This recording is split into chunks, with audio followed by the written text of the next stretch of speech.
Oh, Ka'bah, perasaan yang istilahnya dosa-dosa yang pernah aku lakukan masa lalu, masa lamu dan sebagainya tuh selamaran. Selamaran. Jelas, jelas selamaran. Jelas itu Masa selamaran. tahu yang menyerang pakai tombak itu? Yang nyerang kok? Tahu. Tahu siapa itu? Bukan orang muslim. Bukan orang muslim. Bukan orang muslim. Tapi masa jelas lihat yang menyerang pakai tombak. Tombak yang di sini. Nancep ya? Nancep itu dicabut sama beliau Habib Bagir, terus dibacain. Bacaannya aku lupa, Mas. Langsung sembuh. Assalamualaikum warahmatullahi wabarakatuh. Kembali lagi di channel Intel Misteri dengan saya Gus Bidin. Bagi teman-teman Intel Misteri yang saya muliakan, semoga kalian sehat selalu, meraih rezeki dan panjang umur dimanapun kalian berada, dari Sabang sampai Merauke hingga Alamin. Nah, kali ini Intel Misteri berkunjung silaturahmi di daerah Krapia Kelor ya, kota Pekalongan, di salah satu narasumber namanya Mas Ambara. Mas Ambara ini mempunyai pengalaman cerita perjalanan religius berangkat ke Tanah Suci tanpa direncana. Jadi ini aneh tapi nyata. Beliau sangat misteri. Ini ada salah satu dari orang tapi tidak tahu siapa itu. Kita simak ceritanya. Oke, sebelum kita cerita, sapa dulu dong Mas Ambara. Apa kabar, Mas? Alhamdulillah sehat. Sehat, Mas? Alhamdulillah. Nah, makasih ya udah mau cerita di Lintang Misteri untuk teman-teman Lintang Misteri ya. Sama-sama, Mas. Kegiatan sehari-hari atau sekarang, Mas? Untuk kegiatan sehari sekarang saya perumdal, Mas. Wow, mantap. Tapi kali, Mas. Perumdal ya. Yang penting alam Mas berkah ya. Udah siap, Mas nih? Iya. Udah siap belum? Insya Allah. Udah siap nih. Alhamdulillah Mas Ambara sudah siap menceritakan pengalamannya. Jangan di skip ya, biar teman-teman bisa mengambil hikmahnya dari pengalaman Mas Ambara. Lintang Misteri antara dan yang mereka ada.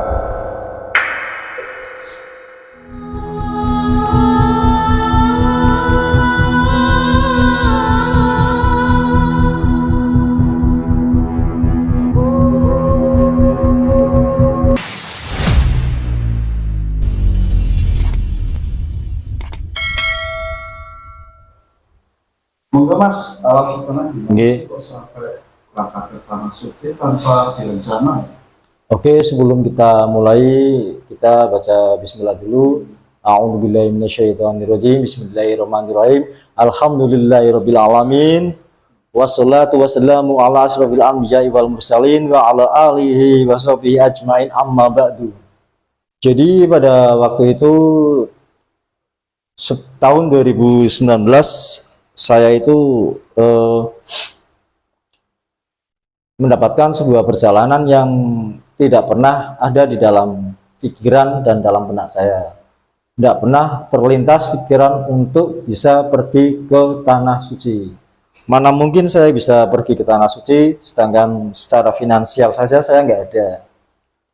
Tapi sebelum saya pergi ke Tanah Suci itu ada pengalaman-pengalaman yang mungkin semua orang tidak bisa mengalaminya. Setiap malam itu, ya nggak setiap malam, mungkin beberapa malam aku itu selalu mimpi, tapi dengan tokoh-tokoh ulama-ulama besar di wilayah Pekalongan, terutama beliau Habib Bagir Al-Atas.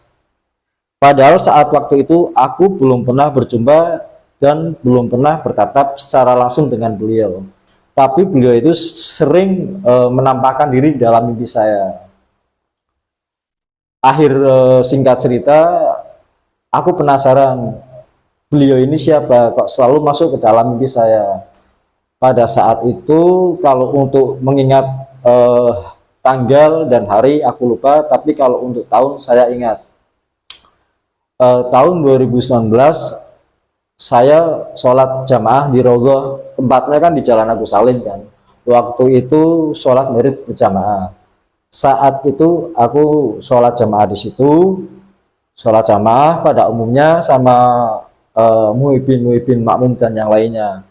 Nah, setelah sholat jamaah selesai, kalau di Rogoh kan setiap habis sholat kan istilahnya takdim mereka itu kan salaman sama Habib Bagir. Salaman saling bergantian.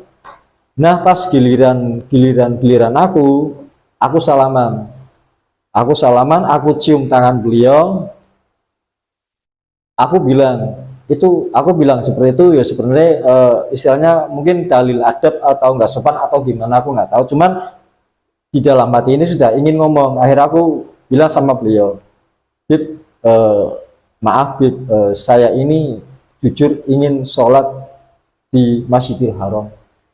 Nah setelah beliau mendengar ucapan saya, beliau menatap mata saya. Akhirnya beliau mengangkat kedua tangannya, beliau pun berdoa. Doa pun selesai, diamini sama yang makmum. Nah setelah itu, biasa kan, aku pulang, aku pikir hanya sekedar doa gitu. Aku pulang, terus dalam jangka waktu 1 bulan, aku ditelepon sama teman. Assalamualaikum, bro, tolong ijazah semua berkas-berkasmu disiapkan. Temanku yang di Karawang bilang seperti itu. Lah aku bilang, lah mau buat apa? Udah kamu nggak usah banyak tanya, yang penting kamu persiapkan semua berkasmu. Baik, aku persiapkan semuanya. Terus dia telepon lagi 2 hari kemudian, bro sudah siap berkas-berkasnya? Wes sudah siap semua. Besok kamu berangkat ke Karawang. Akhirnya aku berangkat ke Karawang. Di sana dia nggak cerita bahwa aku mau dibawa kemana tuh, dia nggak cerita. Cuman dia bilang, besok kamu bikin paspor, bikin ini, ini dan lain sebagainya. Lah aku bilang, lah ini mau buat apa? Aku nggak mau menjadi TKI gitu. Aku punya keluarga, punya anak gitu. Udah kamu diem, yang penting kamu manut. Oke lah, akhirnya aku berangkat di Karawang. Aku bikin paspor. Saat itu udah selesai semua. Aku belum tahu bahwa itu aku mau ke Tanah Suci. Aku nggak tahu.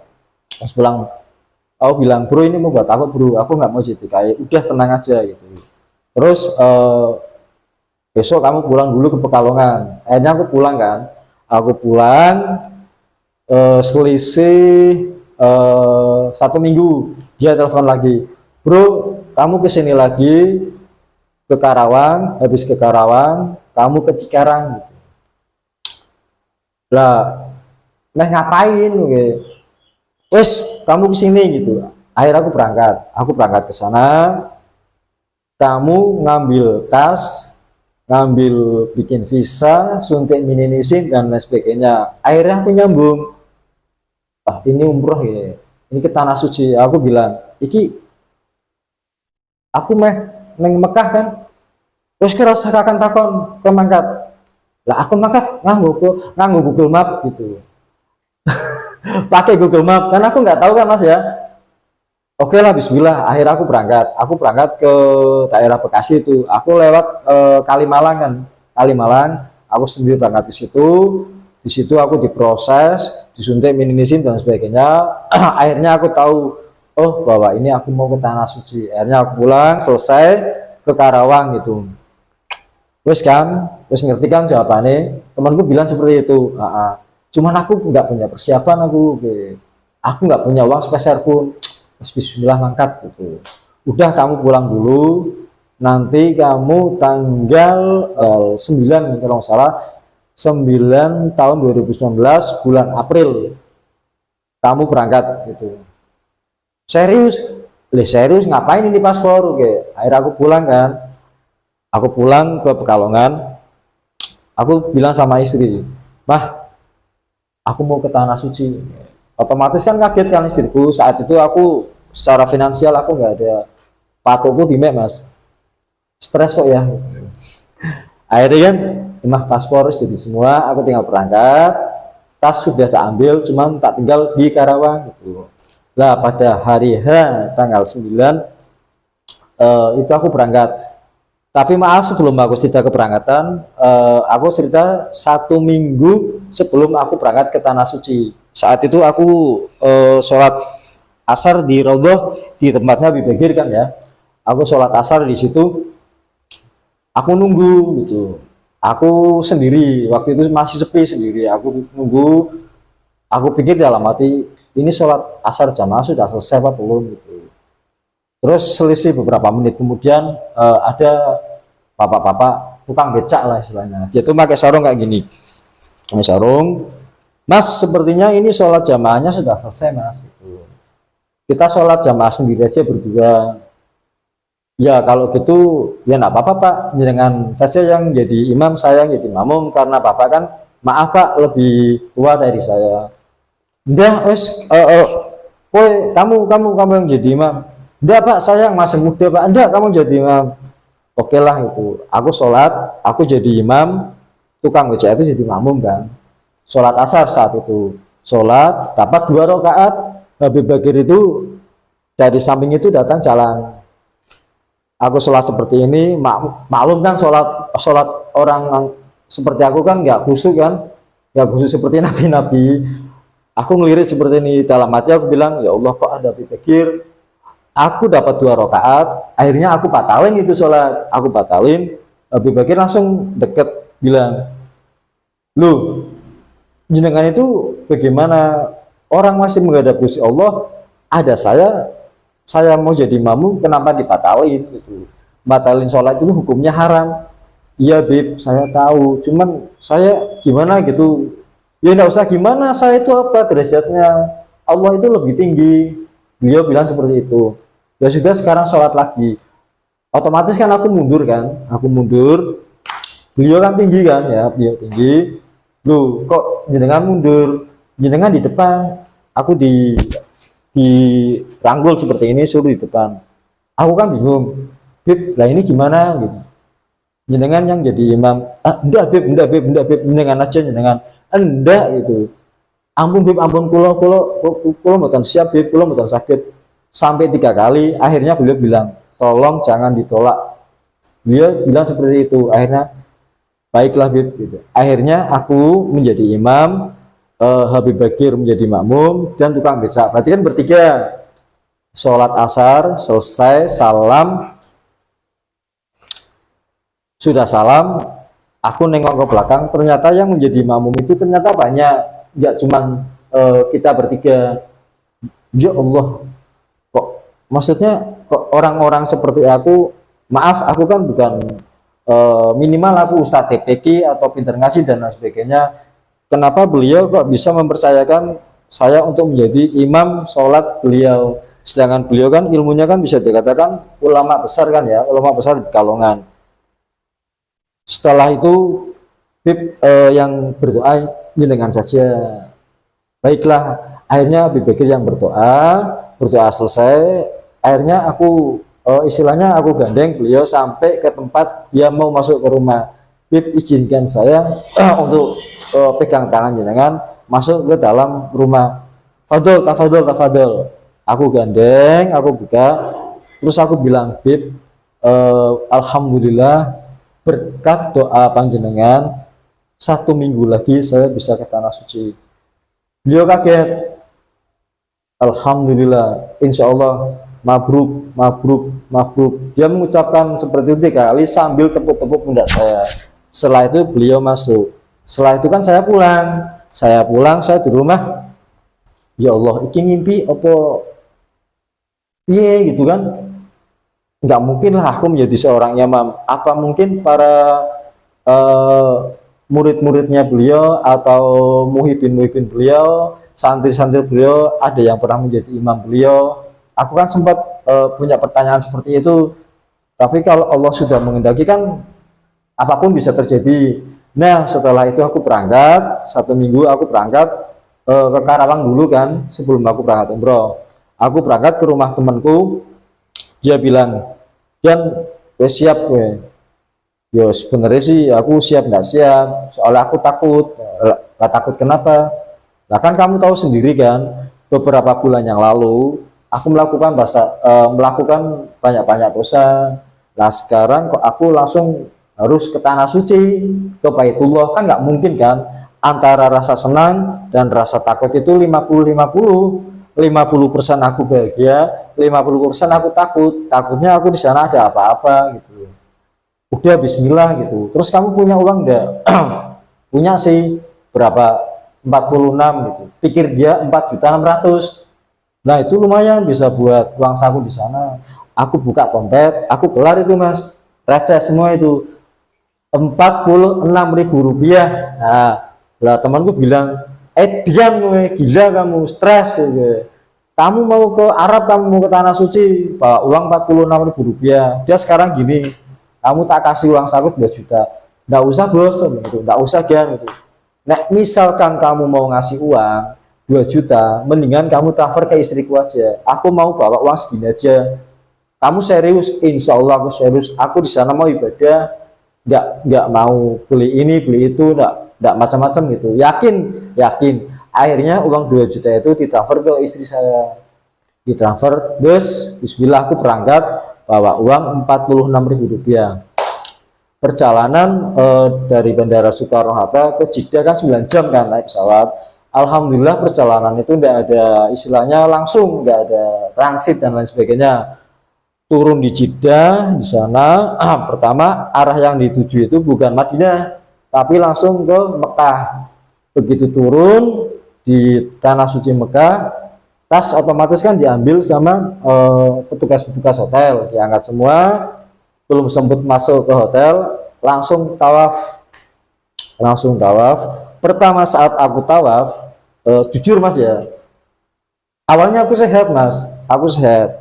Begitu aku mau tawaf pertama, kok badanku itu lemas, kayak kaki itu nggak bisa digerakin, nggak bisa jalan. Terus di situ kan ada ustadz, istilahnya kalau di sana namanya gate kan ya, pembimbing. Aku bilang sama gate-nya, Ustadz, sepertinya aku untuk tawafnya besok aja. Lah kenapa Mas Yusuf? Gitu. Kaki itu kayaknya susah ini.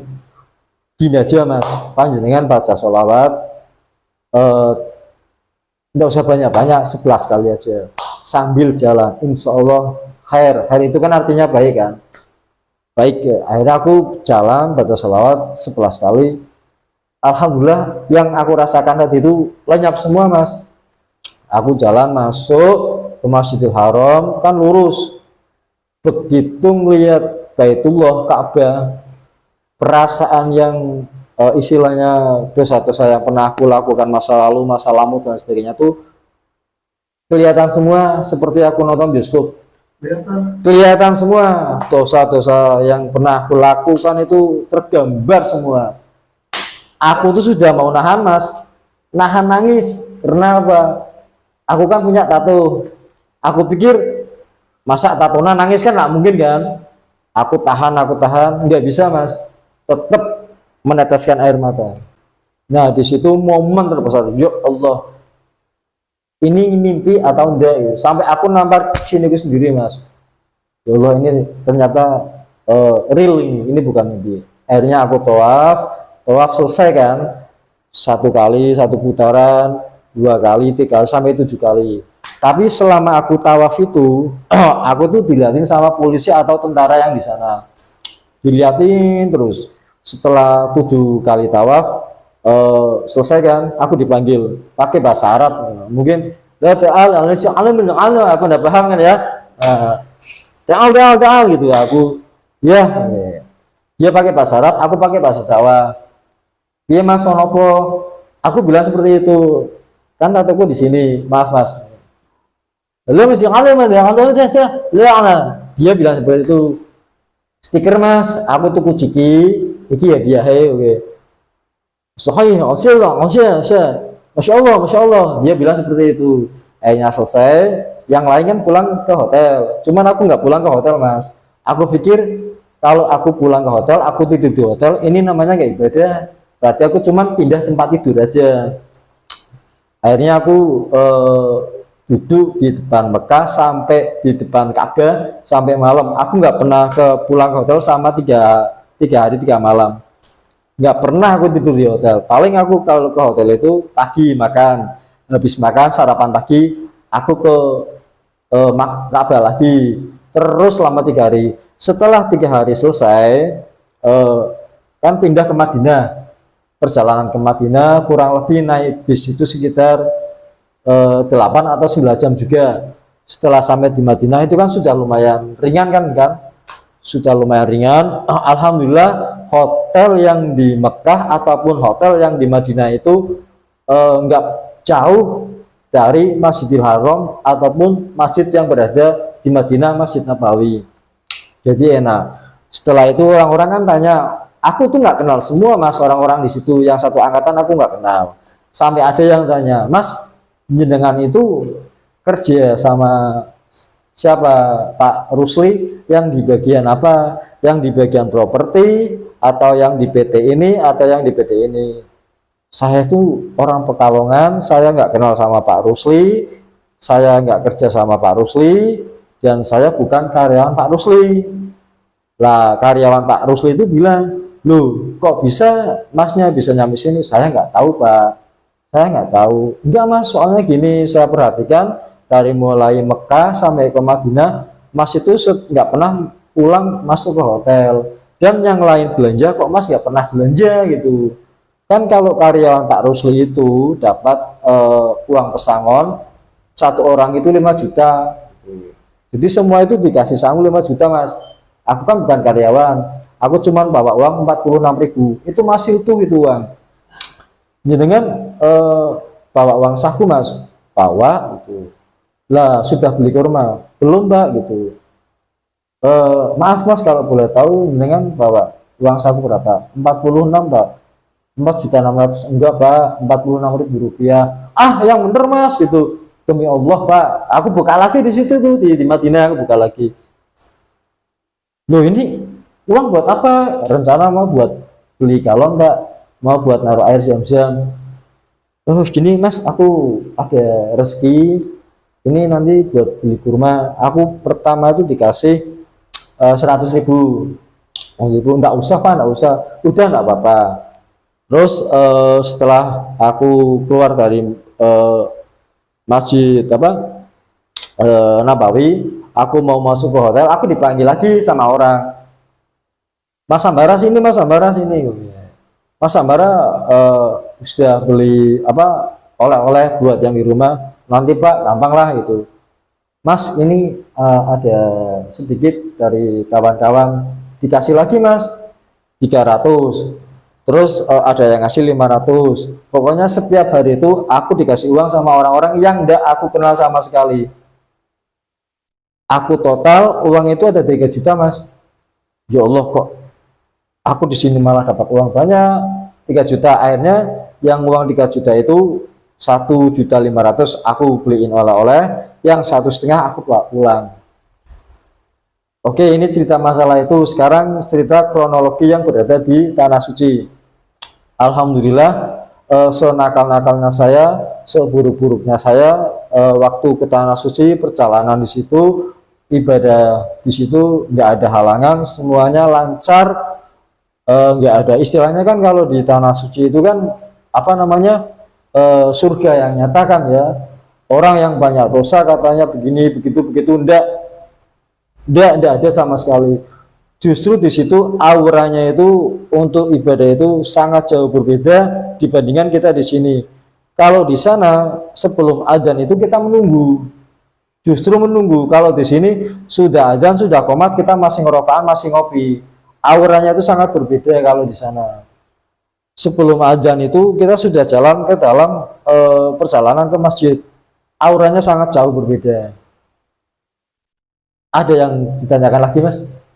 Mas kan tadi ada bioskop ya masa lalunya. Iya, lihat.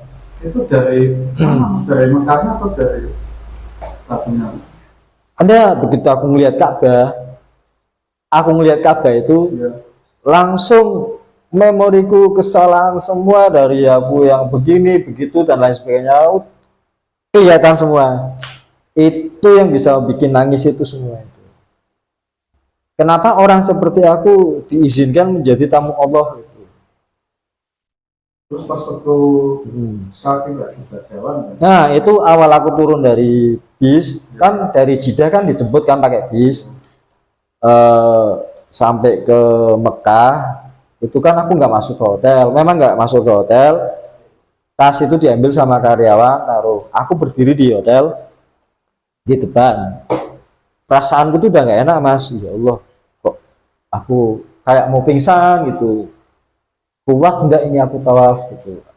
Akhirnya aku bilang sama gate itu, mas, Pak Ustadz, ini aku tawafnya besok aja. Nggak bisa Pak Yusuf, harus sekarang gitu. Ya, aku nggak enak perasaan. Udah dah, sholawat 11 kali, insya Allah baik. Begitu sholawat 11 langkah mas, persis 11 langkah. Allahumma sholli ala sayyidina Muhammad wa ala sayyidina Muhammad 11 kali. Pas 11 langkah langsung sering fisik itu apa namanya kembali fit. Itu rasanya kayak ada yang naik atau berat mas kalau nggak bisa jalan? Itu rasanya istilah kalau orang Jawa bilang semaput, mau semaput, Mau pingsan. mau pingsan. Nah. Tapi nggak setia ya. Udah aku tak tahan gitu, aku tahan. Nah, terus aku manggil Ustadz, Ustadz tolong Pak Ustadz, tolong Pak Ustadz. Kenapa Mas, kenapa Mas? Aku cerita seperti itu, terus dia ngajurin udah baca sholawat aja, udah itu aja. Setelah itu lancar semua. Terus waktu bawa uang 46 itu tapi nggak tahu ya biaya perjalanan ke tanah suci itu. Siapa sosoknya mas? Sosoknya aku tahu namanya Pak Rusli. Beliau punya PT namanya PT Rusli Jakarta Utama di daerah Cikarang. Dan masa tahu kenal? Enggak lah, enggak kenal. Cuman aku kenal itu, lihat di searching orangnya seperti apa gitu. Itu yang biayai. Aku nggak kenal, aku nggak tahu. Beliau juga nggak tahu saya. Terus saya spontan mendadak biayai untuk angkat ke tanah suci. Tapi ada kejadian anak-anak pas di tanah suci. Ada mas. Aku kan kebetulan sama satu angkatan itu karyawannya Pak Rusli kan ya. Dia kebetulan orang Jawa juga, orang Purworejo kalau nggak salah. Dia setiap kita mau masuk masjid ke Masjidil Haram kan kita kan dibekali sandal jepit sama tas. Tas itu fungsinya buat naruh sendal biar nggak hilang. Lah dia itu mungkin kepedean mas, sendalnya ditaruh nggak dimasukin ke tas. Aku bilang, Mas, sendalnya diambil aja. Diambil, taruh di dalam tas. Meskipun sandal jepit nggak ada harganya, tapi nanti kita susah nggak pakai sendal. Di sini nggak ada yang jual mungkin gitu. Ya nggak apa-apa lah, tenang aja. Akhirnya sandal dia itu ditaruh di depan masjid. Akhirnya aku, aduh, udah gini wes sandalku juga tak lepas. Sandalku tak lepas, tak taruh di atas sandal beliau mas. Ini sandal temanku yang di bawah. Lah sandal saya itu tak taruh di atasnya. Setelah selesai sholat, keluar kan nyari sandal, yang hilang itu sandalnya dia mas, yang di bawah sandalku masih utuh Di atas tapi akhirnya aku bilang jenengan dibilangin nggak percaya mas. Akhirnya iya juga sih ya gitu. Terus kan kita ke Museum Al-Quran lah, saat ke Museum Al-Quran aku itu ingin beli Al-Quran yang di situ. Aduh, cuman saat itu aku belum ada yang ngasih uang mas.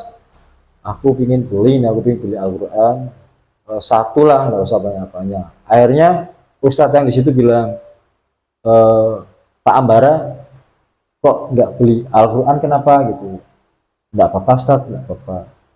Nggak bilang aja nggak apa-apa. Udah beli, aku yang bayar. Ustadznya bilang seperti itu. Kalau nggak salah rupiahnya saat itu 280 berapa, aku lupa kan ya. Rupiahnya, kalau realnya aku nggak tahu. Akhirnya aku dibeliin yang asli kan di museum. Soalnya katanya Ustadz yang di situ, kalau mau beli Al-Quran yang di Masjidil Haram itu jangan di pinggir jalan. Kita kalau mau beli langsung di museumnya itu. Akhirnya aku beli. Aku mau bawa pulang, cuman aku bawa pulang satu buat apa? Akhirnya aku masuk ke Masjidil Haram. Ya Allah, bismillah, aku naruh Al-Quran ini semoga bisa menjadi amal ibadah nanti setiap orang membaca, amal yang tidak terputus kelak ketika aku nanti pas mati wafat gitu. Amal jariah yang panjang, aku taruh di situ mas, sampai sekarang. sekarang masih mas? Ya di sana. Sama. Ya mungkin semoga banyak yang baca, jadi amalannya ke saya. Amin, amin, amin. Terus masa kok mimpi ya dari atas ya? Oke, itu ya. Sebelumnya itu nggak pernah lihat beliau? Belum, itu jauh sebelum tahun 2019. Itu aku sering dimimpiin beliau itu dari mulai tahun 2017. Dari tahun 2017, aku itu sering dimimpiin sosok beliau. Pertama aku mimpi dengan sosok beliau itu aku mimpi ini mas ya, mimpi kan bebas ya. Aku ikut perang sama beliau di tengah di lautan gitu. Aku itu kena tombak, ditolong sama beliau, dicabut tombaknya. Terus beliau bilang, jenengan lari saja ke arah timur gitu. Nah terus gimana Bib? Udah, jangan lari aja. Pokoknya jenengan lari, jangan pernah nengok gitu. Baik Bib, dicabut, aku lari. Terus setelah itu aku mimpi lagi, selisih berapa bulan aku dimimpiin lagi sama beliau. Aku istilahnya kalau orang Jawa di wurung ngaji lah ya. Itu di wurung ngaji sama beliau, yang pulang ya beliau juga, Abi Bakir juga. Cuman aku belum pernah bertatap muka sama beliau secara langsung. Aku waktu itu diajarin pertama Al-Fatihah, terus ada 2 ayat, cuman aku lupa sampai sekarang. Ayat itu aku lupa bacaannya mas. Itu yang aku sayangkan. Dia tuh ngasih 2 ayat singkat padahal, cuman aku bacaannya lupa. Setelah itu aku dimimpiin lagi sama, bukan beliau, jangan tahu itu ndak, adiknya almarhum Mbah Maimun Zubair. Gus, adiknya tapi adiknya atau anaknya Gus siapa itu ya Allah, Gus Astagfirullahaladzim, yang sempat kemarin viral itu. Aku pernah ngimpi diurut ngaji lagi sama beliau. Padahal kan aku maaf, sebelum kejadian-kejadian itu kan aku kan istilahnya jauh dari agama mas, istilahnya jauh agama, sholat ya bolong-bolong kan ya, kadang ngasar, kadang enggak, kadang belum kayak rem gitu, nah, sholat. Terus ya ini cerita yang paling ini setelah kejadian apa namanya, setelah kejadian umroh ini, aku di rumah sini di Rumah Limas. Saat itu malam-malam tiba-tiba ada orang ketok-ketok pintu mas. Tok tok tok, assalamualaikum, tok tok tok, assalamualaikum, sampai 3 kali. Aku buka kan, waalaikumsalam gitu. Orangnya itu tingginya itu sekitar kurang lebih 175 atau berapa lah ya, cuman rambutnya panjang. Cuman untuk wajah itu aku nggak hafal jelas. Yang jelas dia tuh ganteng gitu, putih bersinar. Terus aku tanya, waalaikumsalam, mas, jenengan mau cari siapa gitu. Diem, aku tanya lagi, mas, jenengan mau cari siapa? Sampai 3 kali aku tanya seperti itu, dia diam. Dia cuma senyum. Akhirnya dia bilang, saya izin pamit dulu, assalamualaikum. Udah, akhirnya dia jalan mas. Tapi pakaiannya hijau. Rambutnya panjang, pakai istilah gamis pak ya, apa namanya? Gamis. Nah, pakai gamis, tapi pakai. Cuman aku kan saat itu aku nggak ngerti beliau itu siapa gitu.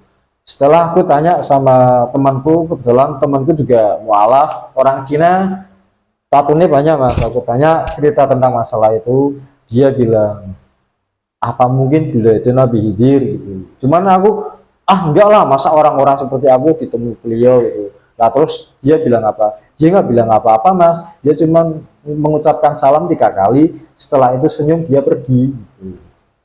Akhirnya aku dikasih istilahnya bacaan, ya sudah kamu baca ini aja gitu. Wallahu a'lam bishawab gitu. Cuman aku nggak berani mengatakan bahwa itu Nabi Khidir. Nggak tahu ya mas. Nggak tahu, rambutnya segini, cuman wajahnya aku nggak jelas. Yang jelas yang dalam pikiranku orang itu ganteng. Tingginya 175 cm lah. Ini jangan tinggi lagi lah. Ya kan? Hampir 2 meter ya. 175 enggak lah mas. 1,5 meter. Kalau 180 aja itu masih 175 standar lah. Ganteng mas. Ganteng, bersih, kulitnya bersih putih. Sama saya nggak sama sama. Jauh mas, jauh banget. Iya aku malah nggak tahu, Mualaf Cina. Aku cerita seperti itu. Aku kok ditetangin orang seperti ini gitu.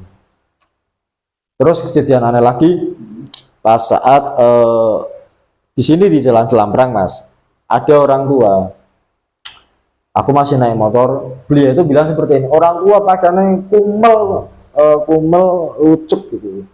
Mas, tolong aku anterin mas. Jenengan mau kemana Pak? Aku mau ke alun-alun. Lah mau apa? Aku mau ngemis gitu. Demi Allah bilang seperti itu. Aku sama istriku saat itu. Aku mau ngemis. Ya udah gini aja Pak. Jenengan tunggu di sini. Aku mau ngantar istriku dulu. Nanti jenengan tak jemput. Nanti tak anterin ke sana panjenengan. Aku pulang. Aku kejar ke sana udah nggak ada mas orangnya mas. Aku nyeselnya di situ, ya Allah kenapa nggak tak boncengin gitu. Dia bilang seperti itu. Sopan samping pakaiannya, cuma bahasanya sopan. Nah tadi pelan.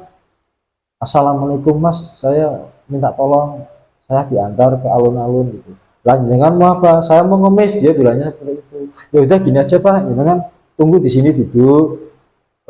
Aku mau ngantar istriku dulu, nanti jangan tak jemput lagi ke sini. Aku cari sampai ke muter alun-alun tidak ada mas. Itu kemarin tahun 2023 kemarin guys.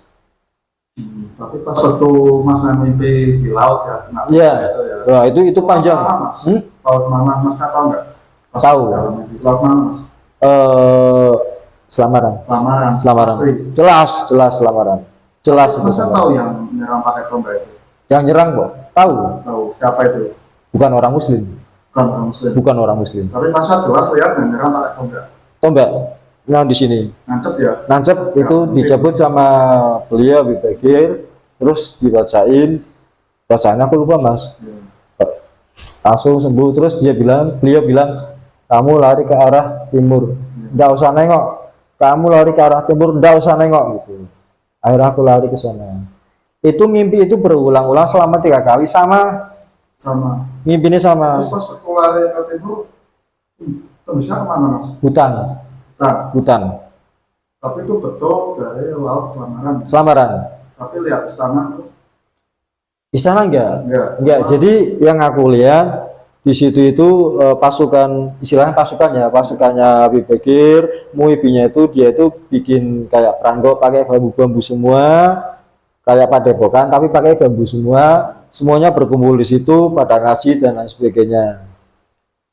Kok bisanya Mas bisa ngimpi ke laut Selamaran ya? Aku enggak. Sekarang pakai tombak. Mas sebelumnya pernah ke Selamaran ada hubungan apa Mas? Enggak Enggak pernah. Ya paling umumnya kita itu ke Selamaran paling nongkrong, rokok gitu aja. Enggak ada yang itu. Enggak pernah ngelakuin itu. Ya lah, aku nggak pernah gitu Ya, mas. Enggak ada pegangan aku. Bisa sampai diserang sama bangsa di Selamaran. Enggak tahu aku. Tapi ujungnya kayak apa Mas yang menyerang Mas?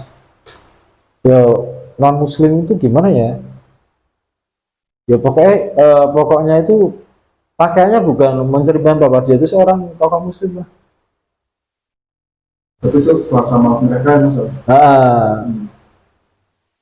Tinggi-tinggi besar. Bisa. Tinggi-tinggi besar. Terus waktu di dalam mimpi lautan itu suasana cuaca mereka Cerah. cerah. Cerah banget. Tapi masa tahu-tahu itu Habib Bakir padahal belum pernah lihat ya? Cuman beliau itu kok selalu menampakkan di mimpiku mas. Itu berulang-ulang.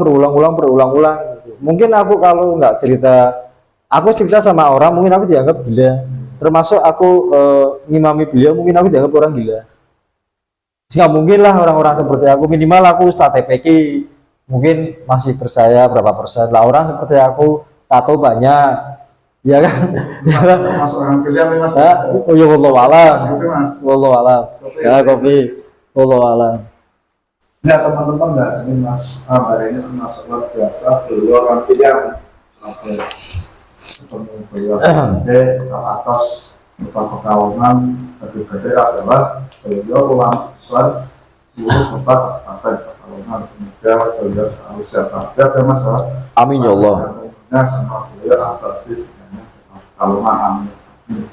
Dan demi Allah, demi Rasulullah, jika ceritaku semua ini cerita karang, cerita bohong, cerita fiksi, bukan cerita real, aku cerita pernah menjadi imam Habib Bakir Al-Atas, aku dan 7 keturunanku nggak ada yang selamat. Ini ceritanya asli Asli real, insya Allah. Jadi teman-teman bisa komen, nah, Terserah. bisa jelek jangan. Mau jelek nggak apa-apa. Kalau mau jelek nggak apa-apa. Minta doanya tuh Mas, minta mesti kepada pemerintah berkah dan Amin, amin, amin. masyarakat Amin. Mekah nih ya, melihat saya langsung dan melihat masa lalunya kayak apa gitu, saya nggak tahu ya jelas makanya sampai nangis ya.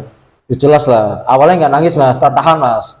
Yang lain nangis cengeng, aku bilang gitu. Cuman nggak kuat juga. Boleh nggak Mas foto-foto dokumentasi dipublikasikan? Ya astagfirullahaladzim, astagfirullahaladzim. Ya boleh. Semoga nanti tak publikasikan tidak menjadi ria di dalam hati saya. Nanti tak kirimin semuanya. Tapi gini mas, maaf aku potong lagi. Ini jauh dari belum ditutup kan?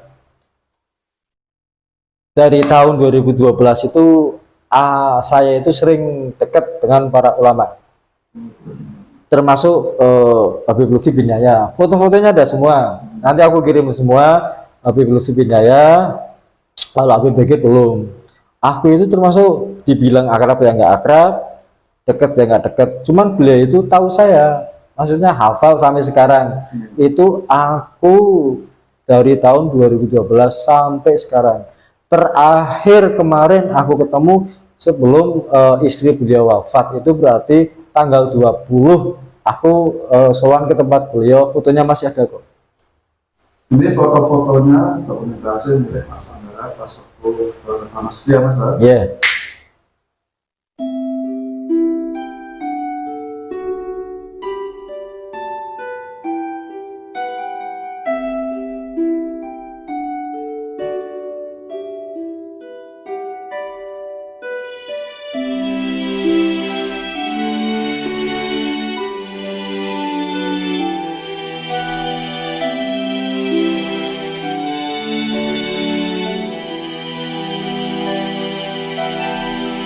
Itulah tadi foto-foto dokumentasi asli milik Mas Andra, walaupun tatoan ya Mas ya. Ya, stiker tato lah. Tatoan ya Mas. Ya. Semoga bisa belajar untuk kita semua. Jadi Allah itu tidak memandang umat dengan fisik, tapi hatinya. Karena Mas Andra ini hati yang suci ya Mas ya. Astagfirullahaladzim, insyaallah. Jangan Mas, teman-teman ya, teman-teman yang nonton bisa berangkat ke tanah suci Mas. Amin, amin, amin, amin. Ya Rabbal alamin. Inilah cerita dari Mas Andra, semoga bisa jadi kemudian buat teman-teman ya. Barangkali ada pesan dari Mas buat teman-teman yang nonton ya. Oke, untuk pesan sih sebenarnya ya nggak perlu ya. Mungkin kalau aku kasih pesan, mungkin aku kesannya menggurui. Lebih baik kita doa aja. Bagaimana? Oke.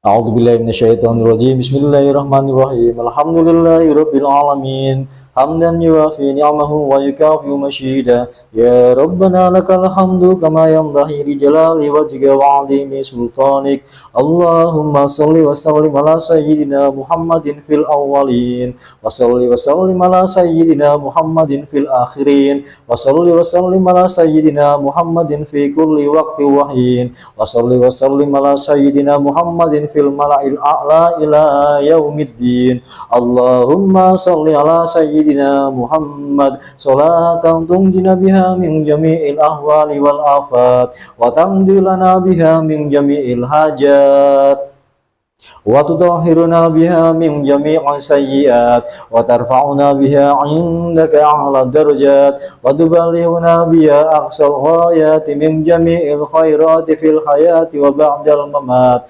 Allahumma ya ghaniyyu ya hamid ya mubdi'u ya mu'id ya rahimu ya wadud ya fa'alu lima yurid a'inni bi halalika an haramika wa bi fadlika amman siwak. Allahumma inna hadal marada jundun min junudik tusibu bihi man tasha wa tasrifuhu amman tasha. Allahumma tasrifu anna wa an buyutina wa an ahlina wa azwajina wa dararina wa biladina wa biladina wa biladil muslimin fa anta khairan hafidha fa anta khairan hafidha fa anta arhamar rahimin. الدين حسبي الله للدين حسبي الله لدنياي حسبي الله لما أهمني حسبي الله لمن بغى علي حسبي الله لمن كادني بسوء حسبي الله ونعم الوكيل نعم المولى ونعم النصير ولا حول ولا قوة إلا بالله العلي العظيم ربنا لا تزغ قلوبنا بعد إذ هديتنا وهب لنا من لدنك رحمة إنك أنت الوهاب ربنا اغفر لنا ولوالدينا وارحمهما كما ربياني صغيرا والجميع المسلمين والمسلمات والمؤمنين والمؤمنات الأحياء منهم والأموات ربنا آتنا في الدنيا حسنة وفي الآخرة حسنة وقنا عذاب النار وأدخلنا الجنة مع الأبرار يا عزيز يا غفار يا رب العالمين ربنا تقبل منا إنك أنت السميع العليم وتب علينا إنك أنت التواب الرحيم وصلى الله على سيدنا محمد النبي الأمي وعلى آله وصحبه وبارك وسلم والحمد لله رب العالمين سر الفاتحة.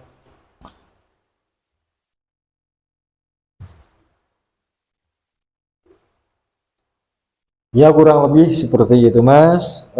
Untuk pesan-pesannya mungkin kita sering mengamalkan surat At-Talaq kalau nggak salah ayat 2 dan ayat 3 ya. Bismillahirrahmanirrahim. Wa may yattaqillaha yaj'al lahu makhraja wa yarzuqhu min haitsu la yahtasib. Artinya kurang lebih seperti ini. Siapa orang yang bertakwa kepada Allah, niscaya akan aku datangkan rezeki yang tidak disangka-sangka. Kurang lebihnya seperti itu. Mohon maaf kalau saya salah, bacaan Al-Qur'annya tidak benar, karena saya bukan anak pesantren, saya anak-anak jalanan, saya hanya bisa seperti itu. Wal taufiq wal hidayah. Wassalamualaikum warahmatullahi wabarakatuh. Waalaikumsalam warahmatullahi wabarakatuh. Saksikan terus video selanjutnya di Musteri tanpa ada dan tiada mereka ada. Jadi yang namanya manusia itu semua bisa berangkat ke tanah suci. Jadi kita ikhtiar minta pertolongan Allah SWT agar kita cepat dipanggil ya Mas. Amin insyaallah. Labbaik Allahumma labbaik. Mas. Ya sama-sama.